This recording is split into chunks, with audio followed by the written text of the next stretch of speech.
ছেড়ে দিয়েছি বানানো, কারণ যেভাবে আপনাদেরকে রেসিপি দেখাই সেইভাবে আমি সাবস্ক্রাইবও পাই না, কমেন্টও আসে না বা লাইকও পাই না, সেই জন্য ছেড়ে দিয়েছি। দেখুন আজকে রেসিপি করছি চিকেন বাটার মশলা। চিকেন প্রায় রেডি, আমি এটা শর্টভাবে ছাড়ছি। যদি সেইভাবে লাইক কমেন্ট সাবস্ক্রাইব পাই তো এরপর থেকে আবার আমি ছাড়া শুরু করব, সেটা আপনাদের উপর ডিপেন্ড করবে। চলুন তাহলে, চিকেন পুরো রেডি হয়ে গেছে।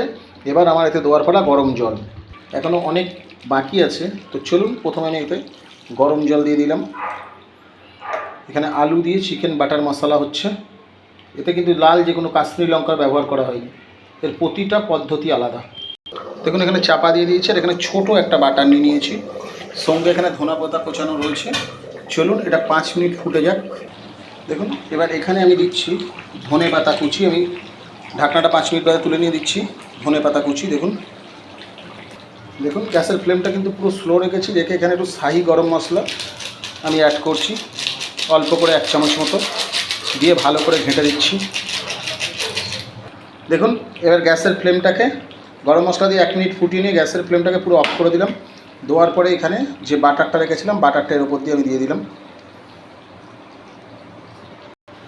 দিয়ে ভালো করে আমি এটাকে ঘেঁটে দিচ্ছি, ভালো করে ঘেঁটে দিচ্ছি। দিয়ে আমি 2 মিনিট চাপা দিয়ে রেখে দেবো এই গরমেই। আর কিন্তু ফোটানোর কোনো দরকার নেই, 2 মিনিট চাপা দিয়ে আমি গরমে রেখে দিচ্ছি। দেখুন 2 মিনিট পরে ঢাকনাটাকে তুলে নিচ্ছে, এই যে একদম পুরো রেডি। তো আজকে এই পর্যন্ত, ততক্ষণ সবাই ভালো থাকবেন, সুস্থ থাকবেন, সুখে থাকবেন। আবার নতুন রেসিপিতে দেখা হবে, যদি লাইক কমেন্ট শেয়ার সাবস্ক্রাইব হয়।